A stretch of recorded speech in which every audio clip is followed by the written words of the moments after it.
नमस्कार, बहुत बहुत स्वागत है आपका सत्ता का संग्राम में। आपके साथ मैं हूं अभिलाषा पाठक और हम मौजूद हैं हरियाणा के सबसे अहम लोकसभा सीट फरीदाबाद में। और फरीदाबाद इसलिए अहम हो जाती है क्योंकि दिल्ली एनसीआर से बहुत ही जुड़ा हुआ ये सीट है। और हरियाणा की अगर हम बात करें तो 10 लोकसभा चुनाव में से यहां पर हमेशा से ये देखने में मिला है कि बीजेपी और कांग्रेस में ही सीधी टक्कर रही है। लेकिन हरियाणा में हम जानते हैं कि जो बाकी क्षेत्रीय पार्टी है, चाहे इनेलो हो या फिर जेजेपी हो, इनका भी एक बहुत अहम रोल होता है यहाँ की सियासत में। हरियाणा का क्या सोच रहा है, यहाँ के लोग क्या सोच रहे हैं, आज दिन भर हमने ये चर्चा की है। हमने युवाओं से चर्चा की है कि यहाँ के क्या मुद्दे हैं। और सीधे तौर पर चाहे वो किसान आंदोलन हो या फिर बेरोजगारी का मुद्दा, ये उभर कर सामने आया है। और क्योंकि यहाँ डबल इंजन की सरकार है, यानी कि राज्य और केंद्र दोनों में ही बीजेपी काबिज है, तो सवाल कई उठते हैं कि आखिर इस बार लोकसभा चुनाव में क्या ये मुद्दे मुखर रहने वाले हैं, और अगर ऐसा है तो बीजेपी को क्या इस बार नुकसान हो सकता है। आपको बता दें कि हमारे साथ इस चर्चा में हम उन्हीं चुनावी मुद्दों को उठाएंगे, आम लोगों के सवालों को उठाएंगे स्थानीय नेताओं से। हमारे साथ डॉक्टर गायत्री देवी हैं, बीजेपी जिला उपाध्यक्ष हैं, हमारे साथ जुड़ गई हैं। आम आदमी पार्टी से हमारे साथ राकेश भड़ाना हैं जो कि प्रदेश प्रवक्ता हैं, वो भी जुड़े हुए हैं। क्योंकि कांग्रेस के साथ गठबंधन है तो सवाल उनसे होंगे। और उमेश भाटी जी हैं हमारे साथ, जो जेजेपी के प्रदेश प्रवक्ता हैं, बीजेपी के साथ थे, अब अलग राह पर चुनाव लड़ रहे हैं, तो उनसे भी सवाल होंगे। सुरेश वर्मा है हमारे साथ, जो विधानसभा अध्यक्ष है इनेलो के। यहाँ पर क्यों आखिर जो सत्ता है, उससे जो उम्मीदें हैं वो पूरी नहीं हुई है, और ऐसे में जो विपक्षी पार्टियां हैं, क्षेत्रीय पार्टियां हैं, उनका कितना दखल रहा है, ये सवाल उनसे होगा। देवी सिंह लांबा जी हैं हमारे साथ, जो जिला प्रवक्ता हैं इनेलो के, और साथ ही उपकार सिंह जी हैं जो बसपा के जिला अध्यक्ष हैं। ये यहाँ के तमाम स्थानीय नेता जो फरीदाबाद के मुद्दों को बेहतर तरीके से समझते हैं, यहाँ की राजनीति को बेहतर तरीके से समझते हैं। तो आइए सबसे पहले जो सत्ता पक्ष है यानी कि बीजेपी से ही सवाल रखते हैं। और गायत्री जी, सवाल आपसे यही कि डबल इंजन की सरकार है, लेकिन जब आज हम फरीदाबाद में लोगों से मिल रहे हैं, बातें हो रही हैं, तो कई मुद्दे हैं। और क्या आप लोगों के लिए आसान होगा ये लोकसभा चुनाव आराम से निकाल लेने का? हमारा लोकसभा का ये जो चुनाव है और हमारी जो सीट है माननीय कृष्णपाल मंत्री जी की, बिल्कुल क्लियरली साफ है। यहाँ कोई परेशानी नहीं है। हमारी 100% जो हम कह रहे हैं ना 10 लाख पार, तो हमारी ये सीट वाकई में 10 लाख पार जाएगी। मतलब पिछली बार वो रिकॉर्ड 6 लाख से ऊपर वोट पाए थे, तो इस बार आपको उम्मीद है कि 10 लाख से ऊपर वोट आएंगे? 10 लाख से ऊपर जाएंगे। उससे पहले हम ये 3.5-4 लाख की जीत थी हमारी। पिछली जो गई है हमारी 6,20,000 के आसपास हमारी जीत थी, और अब की बार हमें पूरा भरोसा है कि हमारी सीट 10 लाख पार जाएगी। अच्छा, आपको बता दें कि कांग्रेस ने महेंद्र पाल जी को यहाँ से चुनाव मैदान में उतारा है, और महेंद्र प्रताप जी को उतारा है। और महेंद्र प्रताप जी एक बहुत ही सीनियर लीडर हैं, और इस बार कहा जा रहा है कि उनके लिए बहुत अच्छा मौका है, क्योंकि 2014 से ही जीत मिली है कृष्णपाल गुर्जर को, और वो हैट्रिक लगाने के मूड में है।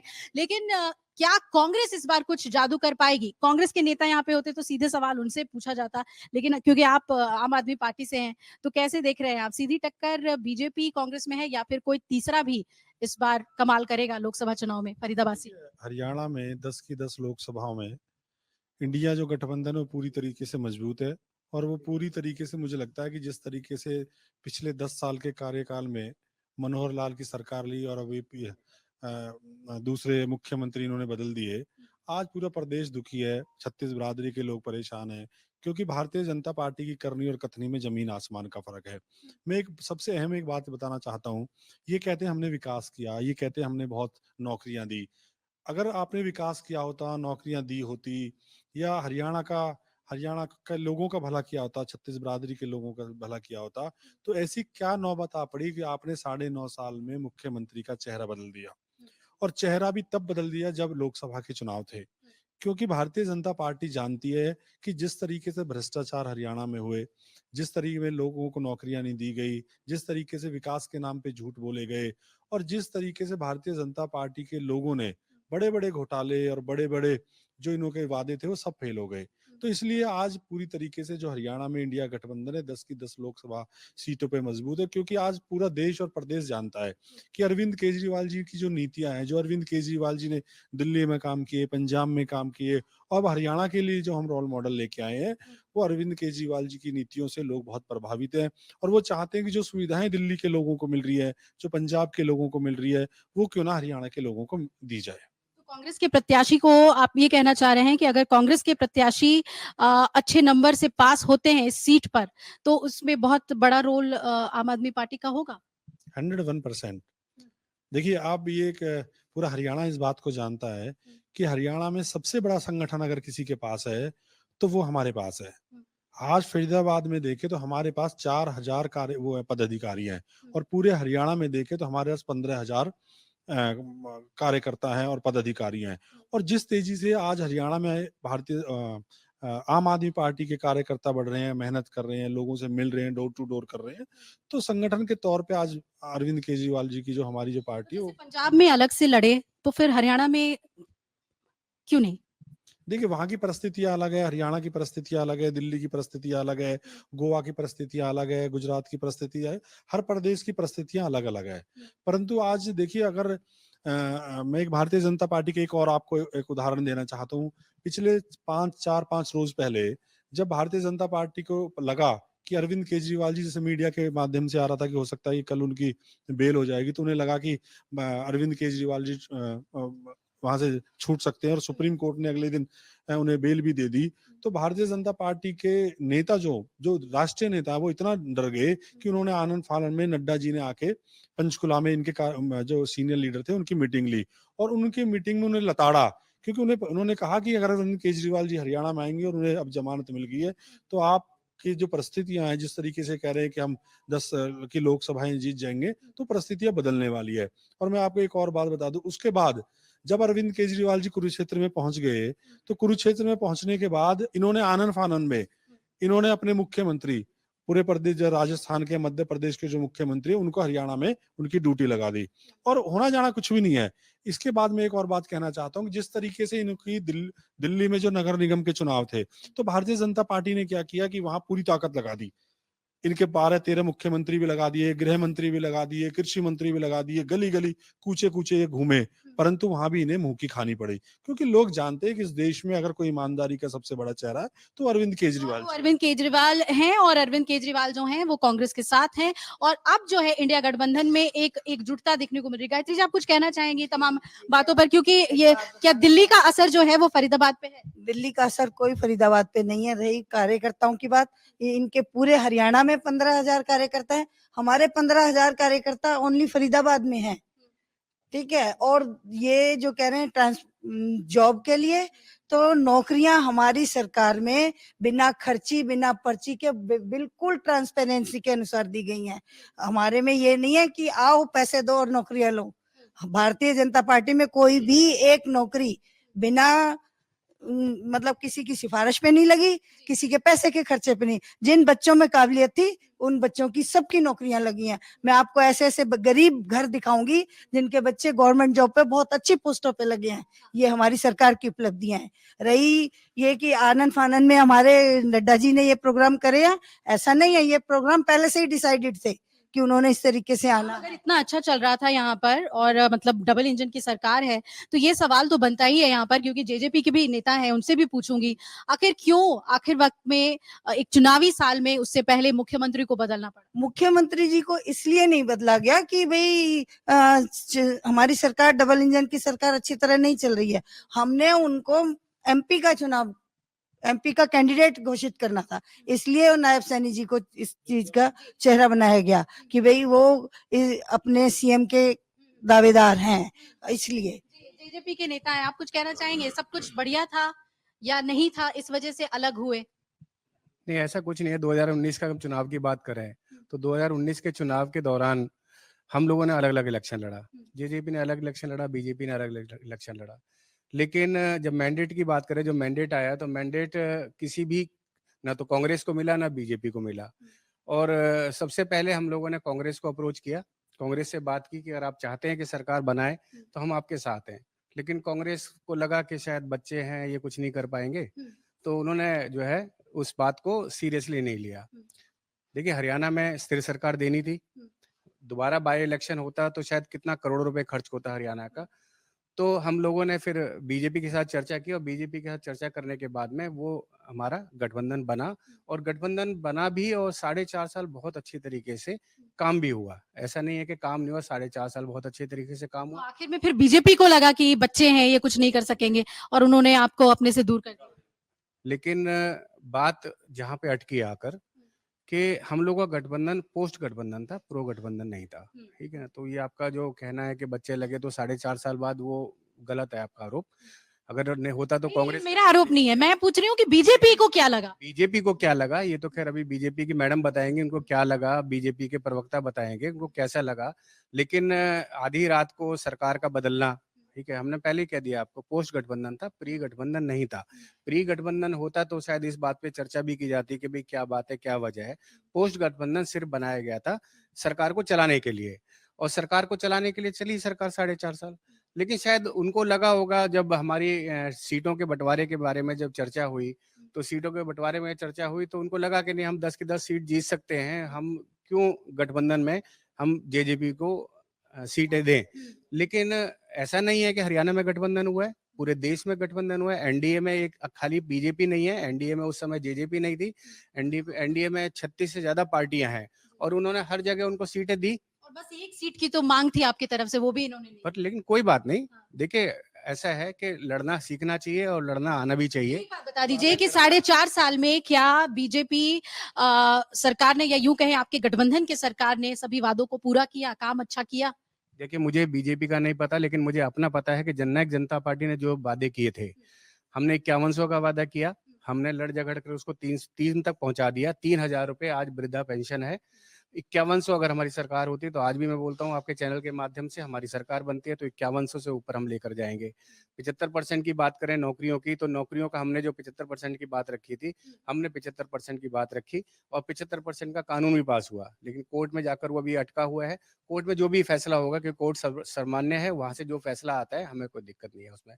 50% की आरक्षण की बात करें महिलाओं की, जो गरीबों के लिए जो दुकानें होती हैं जहाँ से राशन होता है, तो उसमें हमने 50% का आरक्षण का मांग किया था कि हम महिलाओं को 50% का आरक्षण देंगे, और वो हमने पूरा किया। आज 50% का आरक्षण का जो है महिलाओं का उस खाद्य आपूर्ति विभाग की जो दुकानें होती हैं उसके अंदर।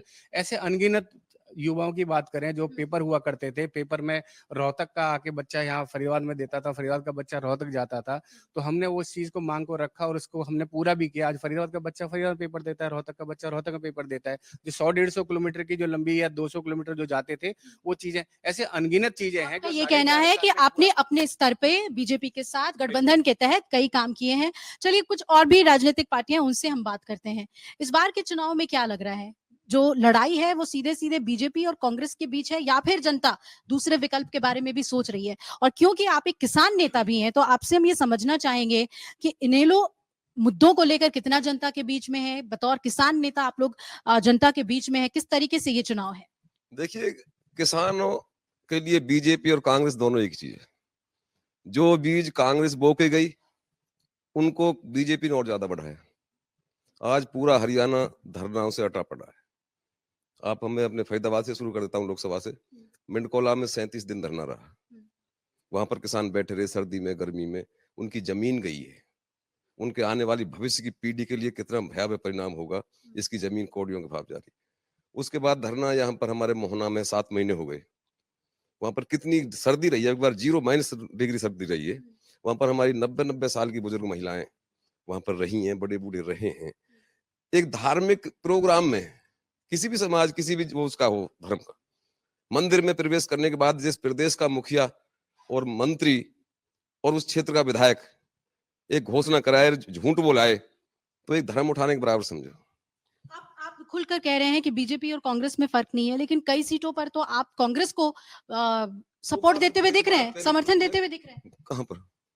कई सीटें ऐसी हैं जिसमें अखबारों में ये सुर्खियां हैं कि इनेलो जो है वो समर्थन दे रही है कांग्रेस के कैंडिडेट को। आप तो बताइए ये बिल्कुल खुलकर ये बात आप बताइए हमें कि क्या सीधे तौर पे जो आप कह रहे हैं कि बीजेपी और कांग्रेस दोनों ही एक जैसी है, उस पर इनेलो कायम है, या फिर अंदर खाने से ये सोच है कि बीजेपी को हटाने के लिए हम हाथ मिला सकते हैं? देखो, हमारे लिए बीजेपी और कांग्रेस दोनों एक सी है। हमारा किसी सीट पर कांग्रेस का कोई हमारा समर्थन नहीं है। कुरुक्षेत्र नहीं, में एक सेकंड, आपको हुड्डा का, मैं एक सेकंड, हुड्डा का अभी आपने बयान नहीं सुना होगा। हुड्डा का बयान आया था अभी, और हुड्डा का बयान ये आया है कि अगर जेजेपी 10 के 10 कैंडिडेट अपने विधायक लेकर आते हैं तो अभय सिंह को लेकर आना, मतलब अभय सिंह का मतलब इनेलो को लेकर आना, इनेलो को लेकर आना, वो हुड्डा ने अपनी जिम्मेदारी पर लगाया कि उनको मैं लेकर आऊंगा। कैसे कैसे उनकी बात का जवाब दीजिए। क्या कहा उन्होंने? उन्होंने कहा कि हुड्डा जी ने ये कहा है कि इनेलो को मैं अपने बल पर साथ में लेकर आऊंगा, चाहे वो पोस्ट अलायंस की बात कर रहे हैं, पोस्ट अलायंस की। इसीलिए मैंने कहा आप साफ गोई से हो बात सकता है हुड्डा जी का, हमारा इस तरह का कोई प्रयास नहीं है। आपने बात अधूरी उनको अपनी पार्टी की तरफ से कहने आपने बात अधूरी छोड़ दी। हम जो ये तरीका नहीं मैडम, हमें आप डिबेट पसंद नहीं। इस तरह नहीं हो सकती। नहीं, आप अपनी बात कहिए। कहाँ सुन रहे हमारी बात आप?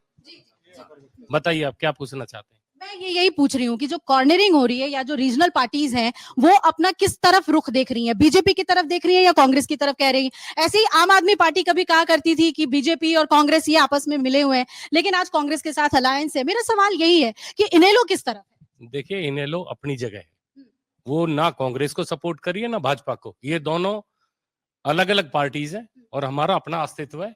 चौधरी ओम प्रकाश चौटाला की पार्टी है, चौधरी देवीलाल जी का लगाया हुआ ये पौधा है, और हम अपने आप में इतने सक्षम है कि हम अपने कैंडिडेट के साथ है और बड़ी मेहनत कर रहे हैं। आप देखिए 2014 से पहले आज 75 वर्ष हो गए इस भारतवर्ष को आजाद हुए। इस भारतवर्ष में 55 से 60 साल कांग्रेस ने राज किया है, और कांग्रेस के राज में जब घोटाले हुए, 2G स्पेक्ट्रम हुआ, कॉमनवेल्थ घोटाले हुए, बहुत सारे घोटाले हुए, उन सब से तंग आके 2014 में पब्लिक को एक आस लगी कि एक नरेंद्र मोदी जैसा एक व्यक्ति है जो इस देश को सुचारू रूप से चला पाएगा। सुनो 1 मिनट। लेकिन 2014 में हम सब ने, पूरे भारतवर्ष ने उनका सम्मान किया, उनको सरकार में लाए। जब वो सरकार में आए तो उन्होंने आते ही बहुत सारे वादे किए। उन्होंने वादे किए हम काला धन लाएंगे, हम 15-15 लाख सबके खातों में देंगे। आपके खाते में 15 पैसे भी आए हैं तो बता देना। उन्होंने वादे किए कि हम हर साल 2 करोड़ नौकरियां देंगे। आज 9 साल में 18 करोड़ नौकरी बढ़ती है। 18 लाख भी नौकरी दी हो तो मैं यहाँ खड़े होना छोड़ दूंगा। इस पार्टी का जो वर्कर हूं और वर्कर बन के जीवन भर काम करूंगा। इन्होंने वादा किया था कि हम किसानों को उनकी आय दुगना कर देंगे, किसानों को MSP पे वो देंगे। क्या किसानों की आय दुगनी हुई? इन्होंने किसानों को ही तंग कर दिया। आज ये हालत हो गई, इन्होंने किसानों को अंदर घुसने नहीं दिया दिल्ली में। आज किसान हितैषी कहाँ है? अगर किसान, गरीब, कमजोर का कोई हितैषी है तो चौधरी ओम प्रकाश चौटाला है। यानी सरकारें कोई भी बने, किसान आंदोलन और किसानों के मुद्दे को लेकर आप पूरी तरीके से अपने देखिए किस लिए बुलाया? कर जाएगा। आप दो इनेलो की बात कर ले लीजिए। इनेलो की बात हो गई, उसके बाद मैं आपके पास आ रही हूँ। किसान आंदोलन की भी बात हो रही है, मैं आ रही हूँ आपके पास। मुझे इनेलो का स्टैंड समझ लेने दीजिए, फिर आपके पास आ रही हूँ। नाराज मत होइए। बोलिए आप। यही तो बात हो रही है, मैं यही समझना चाह रही हूँ। देखो, किसानों के लिए आज किसान एक कट्टा यूरिया बगैर दूसरी दवाई लिए खरीद नहीं सकता, ना एक DAP का। उसके साथ दूसरी दवाई 300, 400, 500 की लेनी ही पड़ेगी, और फिर उसके लिए 300-400 को घर में तो रखेगा नहीं। उसके लिए स्प्रे के लिए 300 रुपए, एक यूरिया कट्टा 1000 रुपए में पड़ रहा है। ये तो नहीं इसकी बात। और दूसरी बात, किसानों की जमीन पूरा हरियाणा धरनाओं से अटा पड़ा है। कहीं खेड़ की दौला में है, कहीं नीमडी भिवानी में है, कहीं कैथल में है, कहीं मिंडकोला में है। ये चनावली वाले पुल को क्यों रोक रहे थे? ये पुल ये आज का रास्ता है क्या? क्यों रोक रहे थे? मैडम बीच मत बोलिए। मैडम ने कहा था बिना खर्ची पर्ची की नौकरी दी जा रही है। हाँ, दी जा रही है। कौन सी नौकरी? 4th क्लास 10-12 हजार की, जिनका कोई वो नहीं है। 70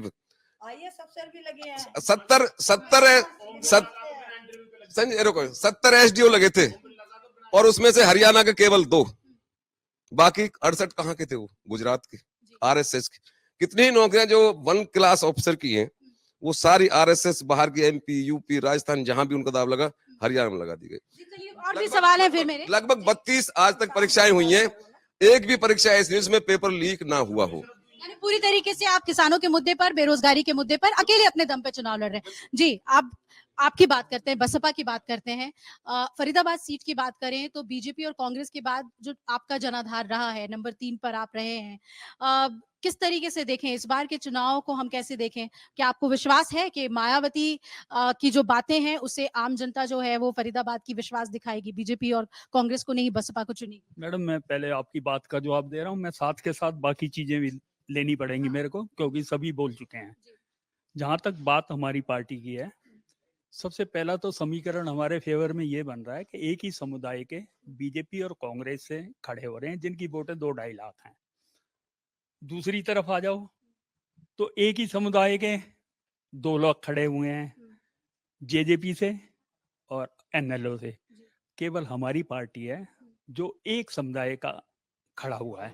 तो एक मिनट, बीच में नहीं, मैं किसी के बीच में नहीं बोला, एक मिनट। तो जातिगत समीकरण के हिसाब से भी हम प्लस के अंदर जा रहे हैं। उसके अलावा हमारा अपना वोट बैंक है, वो भी हमारे साथ है और हम विजयी होंगे। और इनको सबको घबराहट हो गई है जिस दिन से हमारे किशन ठाकुर जी चुनाव के अंदर आए हैं। वो उन्होंने काम किया है, बीजेपी में भी काम किया है, कांग्रेस में भी काम किया है, दोनों में काम किया है, लेकिन सम्मान नहीं मिला, ना बीजेपी में ना कांग्रेस में सम्मान मिला उनको। 40 साल की उनकी राजनीति है और ये सब घबराए पड़े हैं, कांग्रेस और बीजेपी वाले बुरी तरह घबराए पड़े हैं। और मैं सबसे पहले तो पूछना चाहता हूँ, जेजेपी वालों ने है ना बिल्ला लगा रखा है और उसके ऊपर फोटो लगी हुई है देवीलाल जी की, जो किसानों के मसीहा थे। मैं इनसे पूछना चाहता हूं कि जब लाठियां बरस रही थी किसानों के ऊपर, तब आपने अपना वापसी क्यों नहीं करा? 4.5 साल मौज मारी आपने। हाथी क्या हाथी के हमारा तो था नहीं विधायक। एक मिनट, आप बीच में नहीं। आपके ऊपर एक बात बताओ, आप हाथी कहां सो रहा था? हमारा ये बात नहीं है। सबसे पहले तो आपने किसानों के साथ अत्याचार किया है, बीजेपी का साथ दिया आपने। किसान आज भी मोहना के अंदर आंदोलन कर रहे हैं और वो बीजेपी के हमारे जो किशनपाल गुर्जर जी हैं, वो सारा का सारा जो है ना अपने जमीनें खरीद ली यूपी में, और उसको नहीं, ऐसे नहीं, बीच में नहीं। ये सवाल है उनका कि जब किसान आंदोलन चल रहा था आपने तब क्यों नहीं विड्रॉ किया? आपने एक बात सुनिए, पहली बात तो हाथी गन्ने खा के सो गया था। कोई मायावती का एक भी वक्तव्य, अगर कोई आपने देखा हो कहीं आया हो वक्तव्य मायावती का। दूसरी बात, इन्होंने कहा कि चाबी की बात करी इन्होंने, क्या उस तिलक तराजू और तलवार इनको मारो जूते 4 भूल गए क्या? कोई कौन कहता था? ये मायावती बोलती थी। कौन कहता था? आज ये कह रहे हैं कि हमने जो है हमने तलवार को टिकट दी है। आज ये कह रहे हैं कि हमने तलवार को टिकट दी है, लेकिन तिलक तराजू और तलवार सब जानते हैं, ठीक है? तो ये जो बातें हैं इनके दोगली जो चीजें है ना इनकी, के तिलक तराजू जो चर्चा है उसमें कांग्रेस के नेता भी हमारे साथ। किसानों की अगर बात की है इस हरियाणा में नहीं, पूरे देश में अगर बात की है तो देवीलाल ने की है। किसानों की कमेरों की अगर बात सरकार चलाई है तो उन्होंने देवीलाल जी ने चलाई है। अगर यही सवाल है ना, उनका यही सवाल है कि आप तो सत्ता में थे तो आपने उस समय क्यों? इन्होंने देवीलाल की बात की है ना, इन्होंने बात की देवीलाल। देखिए, परिवार आगे बढ़ता चला गया, परिवार अलग होता चला गया। आज इंडियन नेशनल लोकदल भी उसी में से एक परिवार अलग हुआ है देवीलाल में से, और आज जननायक जनता पार्टी भी उसमें देवीलाल परिवार से ही एक दूसरी पार्टी बनी है। राजनीतिक तौर पे सारे एक अलग हो सकते हैं, लेकिन सोच की बात करेंगे तो सोच सबकी देवीलाल की सोच है। और देवीलाल किसान हितैषी थे, किसान हितैषी रहेंगे, और वही एक इंसान थे। बीजेपी के साथ सत्ता में थे, उनका सवाल यही है, उनका सवाल यही रह गया कि सत्ता में थे। एक मिनट, कांग्रेस के नेता भी हमारे बीच में आ गए हैं, उनको भी मौका दीजिए। वो उस समय नहीं थे। सीधे तौर पर इनेलो का ये कहना है कि मेरा ये सवाल था उनसे कि जिस तरीके से आम आदमी पार्टी का समर्थन आपको मिल रहा है तो क्या इनेलो भी समर्थन आपको देगी? लेकिन उनका कहना है कि बीजेपी और कांग्रेस दोनों ने ही ठगा है यहाँ की जनता को, चाहे वो किसानों की बात हो, चाहे वो रोजगार की बात हो। क्या कहेंगे आप? इस बार बहुत ज्यादा उम्मीदें भी हैं आप लोग को फरीदाबाद सीट से। क्या इन मुद्दों पर कांग्रेस जमीन पर अच्छे से लड़ पाई है?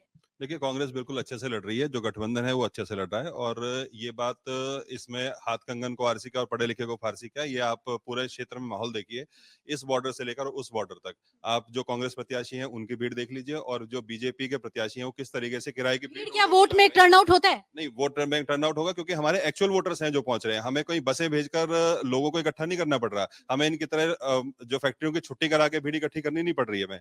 हमें ये नहीं करना पड़ रहा कि भाई आज इनके जो पोस्टर्स लग रहे हैं, जो इनके जो सेंटर टीम जो पोस्टर भेज रही है डोर टू डोर चिपकाने के लिए, उसमें से प्रत्याशी गायब कर दिया इन्होंने। आप सोचिए कि कितने ज्यादा डरे हुए हैं लोग कि भाई कोई काम ही नहीं किया पिछले 10 सालों में। इन्होंने केवल और केवल लूटा है, केवल लूट मचाई है। और इनके जो प्रत्याशी हैं, केवल और केवल उनकी अपनी निजी बिल्डिंगें, उनके अपने निजी व्यापार और उनकी अपनी निजी जमीनों की खरीद फरोख्त, केवल इन्होंने फरीदाबाद को ऐसे समझ लिया जैसे सोमनाथ का मंदिर है कि उसको लूटो और खाओ। तो ये है। और जो भी डेवलपमेंट हुई है, ये इस मुझे लगता है कि जो पिछले 10 साल से पहले जो भी डेवलपमेंट हुई है, आज 10 साल पहले का फरीदाबाद देख लो और आज का देख लो, लगभग बराबर ही दिखेगा आपको। चलिए गायत्री जी, एक कांग्रेस की तरफ से बहुत अहम सवाल है फरीदाबाद के। जी हाँ, एक सवाल मैं सवाल करना चाहता हूँ, एक सवाल बीजेपी के लिए, एक कांग्रेस के लिए। ठीक है, जेजेपी वालों ने दे दिया जैसा जवाब बेचारे दे पाए। तो मैं सबसे पहले मैं 1 मिनट, हाँ पता है ये, अब फिर मत छेड़ो यार, उस बात को मत छेड़ो। देश देख रहा है, 4.5 साल के बाद आपको याद आई, नींद खुली आपकी। मैं बीजेपी वालों से पूछना चाहता हूं कि जो आपने वायदे करे, 15 लाख का वायदा करा आपने, बाद में कह दिया ये जुमला है। नौकरियां आपने नहीं दी, नौकरी भी नहीं दी, सुनो मेरी बात। और आज तड़फ रहा है 5 लाख आदमी यहाँ फरीदाबाद के बेरोजगार हैं, खाली फरीदाबाद के, पूरे देश की तो बात ही नहीं कर रहे हम। 25 करोड़ हैं पूरे देश के अंदर, और डिवाइड कर लो 544 सीटें हैं। रोजगार पे आपका सवाल है? मैं रोजगार पे लगातार सवाल है। मैं आपको एक बात बताना चाहती हूँ। आज का फरीदाबाद देखिए गूगल पे, और आज से 2000 कह रहे हैं कि 10 साल पहले जो फरीदाबाद था, देखिए गूगल मैप सब कुछ बता देगा। ठीक है, गूगल मैप का फरीदाबाद वो देखिए और आज का फरीदाबाद देखिए। आप इस ईएसआई हॉस्पिटल को ही देख लीजिए, 10 साल पहले ये क्या था और आज इसमें क्या फैसिलिटीज है। रही जॉब की बात, जॉब में ऐसा बिल्कुल नहीं है कि नौकरियां नहीं है, बच्चे में करने की काबिलियत होनी चाहिए। मैं आपको हजारों बच्चे ऐसे दिखा सकती हूँ जो हर तरीके से काबिल है और उनको नौकरियां मिली हुई हैं। जरूरी नहीं नौकरियां हैं, सिर्फ कंपटीशन भी है, कंपटीशन बढ़ गया है और काबिलियत पे नौकरियां हैं। अब ये चाहें कि जो कांग्रेस सरकार में या जो पुरानी सरकारों में होता रहा है, पैसे दो, मेरे 5 लाख पकड़ो और मेरे बच्चे को नौकरी लगवाओ। मैम आप जी, मैडम जी, आप जो डॉक्टर साहिबा हैं जी, बड़े धैर्य और अच्छा परिचय दे रहे हैं, बहुत अच्छी बात है। आप पढ़े लिखे हैं, सबसे अच्छी बात ये है। आपने क्या अभी जो इन्होंने शपथ पत्र जो जारी किया है, क्या आपने देखा? घोषणा पत्र जो दिया है, क्या आपने देखा? मैं लेके आया हूँ जी। इसमें मुझे इन्होंने जो अभी तक के जो नौकरियां दिए हैं उसके आंकड़े दिखा दें, और जो अब जो ये नौकरियां जो देने की बात कर रहे हैं उसको कह रहे हैं अवसर। अवसर का मतलब होता है भी नहीं भी, कहाँ है, कुछ है, कुछ नहीं पता। अवसर का मतलब होता है मिल गया तो ठीक है, वरना अपने घर पड़े रहो। सुनिए मेरी बात तो सुन लिए। मतलब ये गारंटी नहीं है, मोदी की गारंटी वाली बात नहीं है। गारंटी तो इन्होंने 2019 में भी दी थी। एक मिनट देखिए आप, मोदी जी की गारंटी ये 2019 में भी दी थी। इन्होंने कहा था 2 करोड़ रोजगार देंगे जी। गारंटी उनकी अब भी उस टाइम फेल हो गई थी, और अगर अब भी अगर गारंटी देने की नौबत है तो जी नाव पे जाके रो क्यों रहे हैं? हिंदू मुस्लिम क्यों कर रहे हैं? ठीक है जी, मंगलसूत्र कौन छीन लेगा? इन बातों को एक प्रधानमंत्री अगर इस तरह की बातें बोल रहा है तो उसके शब्द जो होते हैं ना वो शून्य है। एक प्रधानमंत्री अगर ताकतवर है तो उसके वर्ड जो है वो शून्य है, वो कहीं भी नहीं है। वो केवल और केवल संपत्ति की वोट लेना चाहता है। बात कृष्णपाल की रही, आज हमारा पलवल क्राइम में नंबर 1 है, वुमेन सेल में, जो आप हो जी, वुमेन में क्राइम में नंबर 1 हो। ठीक है जी, करप्शन पाल गुजर है, वो पूरे फरीदाबाद में नंबर 1 है। ठीक है जी। दूसरा फरीदाबाद जिसको आप मैप में दिखा रहे हैं ना, वो मैप में ही अच्छा लगता है क्योंकि प्रदूषण में वो पूरे एशिया में नंबर 1 है। एक मिनट जी, आप भी ये भी कुछ सवाल करना चाहते हैं और लोगों को भी शामिल? मैम, ये जो भी बात कर रहे हैं कि मोदी जी की, राहुल जी की, ना वो फरीदाबाद में रह रहे और ना वो रहने के लिए आएंगे। मेरा सवाल फरीदाबाद में किशनपाल जी से और महेंद्र प्रताप जी से ये है कि पिछले 30 साल से आप ही फरीदाबाद की राजनीति में हो। 25 साल विधायक रहे बाबूजी, 10 साल कैबिनेट मंत्री रहे और किशनपाल जी भी मंत्री रहे हैं। आपने फरीदाबाद की स्लम बस्तियों को इन 25-30 सालों में आज तक पीने के लिए पानी नहीं दे पाए। पानी की समस्या सुनो, यहाँ सुनो पर मैम, ये नहीं और भी बातें हैं। आप स्लम बस्तियों के अंदर डिस्पेंसरी नहीं दे पाए, आप उनके अंदर स्कूल नहीं दे पाए, प्राइमरी स्कूल तक आपने नहीं दिए। मांगर के अंदर एक स्कूल है 10वीं तक का और गुजर ही यहाँ पर मंत्री रहे, वहां तक 12वीं तक का स्कूल नहीं हुआ। बड़खल विधानसभा के अंदर बड़खल गांव 10वीं तक का स्कूल है, बारिश पड़ जाती है तो बच्चे डूब जाते हैं, उसके अंदर इतनी गहराई में जा चुका है। और बड़खल विधानसभा भी है। और एक मिनट मैं आपके बीच में नहीं बोला था। 10 साल बीजेपी के विधायक रहे और 25 साल कांग्रेस के विधायक रहे, वो उसको नहीं सुधार पाए। यहाँ तक कि खुद मंत्री जी जो 10 साल 7 मंत्रालय जिनके पास रहे, वो अपने गांव का भी नहीं सुधार पाए। तो जब इन लोगों ने, कांग्रेस के प्रत्याशी ने और बीजेपी के प्रत्याशी ने इन 30 सालों में फरीदाबाद को कुछ नहीं दिया, तो इनसे आगे की क्या उम्मीद करेंगे? यही सवाल। हाँ, ये आप पीछे भी जब आप नहीं थे तो यही बात हो रही थी कि कांग्रेस और बीजेपी ने कुछ नहीं दिया। देखिए जी, ये तो ऐसा है कि जैसे हम यहाँ पर एक गंभीर राजनीति की बात कर रहे हैं, यहाँ पर फरीदाबाद के सांसद बनाने की बात हो रही है। ये भारतीय जनता पार्टी इस नैरेटिव को हमेशा बरगलाने का काम करती है। ये उल्टे सीधे जो भी मुद्दे जो इनका फरीदाबाद से कोई लेन देन नहीं है उनको लाकर, और ये बात इनके कार्यकर्ताओं को भी अच्छे से पता है कि इनकी जो टिकट वितरण है, इनको जो प्रत्याशी दिया गया है वो ऐसा दिया गया है कि ये बेचारे उसके लिए प्रचार भी नहीं कर पा रहे। मुझे तो बड़ी दया आती है कई बार इन लोगों के ऊपर, ये 150 लोगों को ढोकर ये लोग लेके जा रहे हैं, जब जाके इनकी रैलियां सफल हो पा रही है। खैर, ये बात हो गई। फरीदाबाद का जितना नाश न भूतो न भविष्यति, मतलब मुझे नहीं लगता कि इससे पहले इतना नाश फरीदाबाद का कभी करा होगा और ना भविष्य में कोई इतना कर सकता है। ये आपसे भी तो उम्मीदें नहीं पूरी हुई है ना? नहीं, उम्मीदें क्यों नहीं पूरी हुई जी? जिस हॉस्पिटल में आप खड़े हो, ये किसकी देन है? कांग्रेस की देन है जी। अभी ये कह रही थी कि ये ईएसआई हॉस्पिटल जो है, हम पहले क्या था और देखिए अब क्या है। नहीं, पहले क्या था ये तो देखिए, समय समय पर इंफ्रास्ट्रक्चर इंप्रूवमेंट होती है। आप घर में रहते हो, 10 साल 15 साल घर हो गए, रेनोवेशन की वहां पर भी जरूरत पड़ती है। अब ये बात होगी कि भाई ये तो दादा ने घर बनाया, पोते ने रेनोवेट कर दिया, तो पोता कहेगा भाई दादा ने कुछ करा ही नहीं। वैसे तो बीजेपी भी काम कर रही है, कांग्रेस भी काम कर रही है, फिर आम जनता क्यों नाराज है? जी नहीं, इनसे जवाब ले लेते हैं ना। बीजेपी के काम में पानी की दिक्कत है यहाँ पे, ये तो हमने हर जगह देखा है। लड़कियों के लिए शौचालय नहीं है, शौचालय में पानी नहीं है। सुनिए, स्कूलों की बात कही है मेरे भाई ने। स्कूल मैं बल्लभगढ़ विधानसभा में आती हूँ, ठीक है, मेरा रेजिडेंस वहीं पे है। 4 स्कूल बने हैं, 2 कॉलेज बने हैं, ठीक है। देखिए, आप अब आराम से मेरी बात सुनिए। जिन स्कूलों में बच्चे ही नहीं हैं, तो उन स्कूलों के स्टाफ को सैलरी कहाँ देंगे, या बच्चे, उसका क्या फायदा है? आप बड़े आराम से मेरी बात को समझने की, बेटे मेरी बात को समझने की कोशिश कीजिए। मैं आपको क्या समझाना चाह रही हूँ।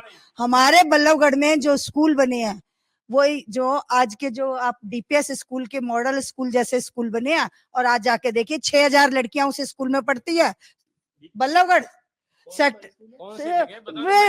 हाँ, वो जो अंबेडकर चौक पे जो सरकारी स्कूल है, दोनों बिल्डिंग आप बल्लभगढ़ के, सुनिए मैं आपको बताता हूँ। 1 मिनट सर, आप सुने प्लीज, सुने। बल्लभगढ़ के सेक्टर 2 में मैं रहता हूँ। सेक्टर 2 की हुड्डा मार्केट में एक शराब का ठेका है, जो कि सरकारी स्कूल जिसमें बच्चे होंगे 40-50 मुश्किल से, उसका स्कूल से 20 मीटर भी नहीं है। ये वायलेशन ऑफ गवर्नमेंट का लॉ नहीं है कि ठेका, एक मिनट के ठेका हमेशा शराब के ठेके से स्कूल 500 मीटर दूर होना चाहिए। लेकिन पिछले 10 साल से मैं हरियाणा सरकार से भी कह रहा हूं, मैडम आपको बताना चाहता हूं, और कमिश्नर ऑफ एक्साइज से भी कह रहा हूं, लेकिन वो मजबूरन नहीं कर पा रहे, क्योंकि उसमें यहाँ के बड़े बड़े जो नेता है उनका शेयर है। और भारतीय जनता पार्टी ने आज तक अपने हर वादे में फेल रही है। आज देखिए, माननीय प्रधानमंत्री ने, एक मिनट सुनिए भैया, 2000, मैडम सुन लो पहले, 2014 में जब ये भारतीय जनता पार्टी की सरकार आई थी, तो माननीय मोदी जी ने एक रूल बनाया था कि जब कोई भी 75 साल का हो जाएगा तो वो इस देश का प्रधानमंत्री नहीं होगा। आने वाली अगले जो 19 सितंबर अगले साल में 2025 को मोदी जी भी 75 साल के हो रहे हैं। आज भारतीय जनता पार्टी से, ये तो उनकी पार्टी के अंदर सवाल उठाने वाली बात है ना। ये फरीदाबाद के लिए सवाल नहीं है। ये सुनिए मेरी बात सुनिए। बीजेपी सुनिए, एक फरीदाबाद से जुड़ा हुआ सवाल। शांति। जी मेरी बात सुनिए कांग्रेस और आम आदमी पार्टी, सुनिए मेरी बात सुनिए, कांग्रेस और आम आदमी पार्टी एक साथ है, ठीक है, बीजेपी अलग से चुनाव लड़ रही है, लेकिन जो ये छोटे छोटी जो राजनीतिक पार्टियां हैं, अगर वो एक दूसरे काट करती है, वोट का काट करती है, तो इसका नुकसान तो होगा ना, इसका नुकसान तो होगा। देखिए एक सेकंड, ज्यादा आपको नुकसान मैं बड़ा वो करता हूँ। देखिए एक मिनट मैं आपको एक बात बताता हूँ। चुनाव जो है मुद्दों पे लड़ा जाएगा, ये सब मानते हैं कि भाई जो समाज के मुद्दे हैं, जो लोगों के मुद्दे, उन पर लड़ा जाएगा। गली नाली, सड़क, सीवर, पुलिस प्रशासन, शिक्षा व्यवस्था, चिकित्सा, ये 9-10 मुद्दे ऐसे होते हैं जो लोगों की मूलभूत जो रहते हैं उनके ऊपर डिपेंड करते हैं।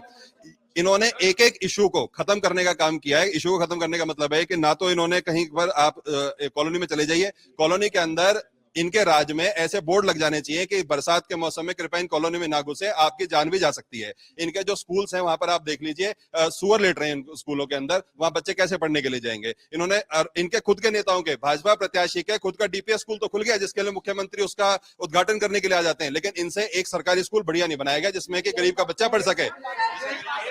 सर सुनिए मेरी बात सुनिए, एक मिनट, यहाँ के स्थानीय मुद्दों को उठाइए। प्रधानमंत्री की उम्र क्या है, ये उनकी पार्टी का मुद्दा है, ये उनकी पार्टी का मुद्दा है। पहले आप लोग कहते हैं कि स्थानीय मुद्दे नहीं उठाती जो मीडिया है, हम स्थानीय मुद्दा उठा रहे हैं। मैडम एक से बात कर रहे हैं, 1 मिनट मैडम एक सेकंड। ये जो आज जो हम लोकतंत्र का इलेक्शन है, ये ना कि गली मुद्दे का और नाली पानी का इलेक्शन नहीं है, ये राष्ट्र का इलेक्शन है, ये प्रधानमंत्री जी का इलेक्शन है, ठीक है। हमें देश के लिए सांसद चाहे साल भर ना दिखे, 5 साल ना दिखे, ऐसा नहीं है। सांसद हमारे स्थानीय है, वो हमेशा 28 सेक्टर में 24 आवर अवेलेबल रहते हैं, ऐसा नहीं है। और एक आम आदमी जाके भी जब मर्जी हमारे सांसद से मिल सकता है। हमारे सांसद ऐसे नहीं है कि अगर वो नहीं मिलते तो उनके ऑफिस में हर समय उनका बेटा मेयर है। चलिए आप कुछ कहना चाहें। 12 घंटे ड्यूटी करता है मजदूर दलित, और उसको खाली 8,000 रुपए मिलते हैं। ये बीजेपी सरकार की ये चाल है, बताओ। हर जगह कांटेक्ट कर दिया, छोटे छोटे हॉस्पिटल है या कोई स्कूल है, सब में कांटेक्ट, और खाली 8,000 रुपए में 12 घंटा ड्यूटी, बताओ। ये कितना बेरोजगारी बढ़ा रहे हैं ये लोग, और कोई दलितों के लिए, गरीबों के लिए कोई सुनवाई नहीं है। मैडम आप कुछ कहना चाह रहे हैं। ये बात करते हैं भ्रष्टाचार की। भ्रष्टाचार का सबसे बड़ा खुलासा माननीय सुप्रीम कोर्ट के आदेश पे ये हुआ जब इलेक्ट्रल बॉन्ड की पोल खुली। आपको पता, इन्होंने वो मुद्दा दबा दिया, भाजपा वालों ने वो मुद्दा दबा दिया।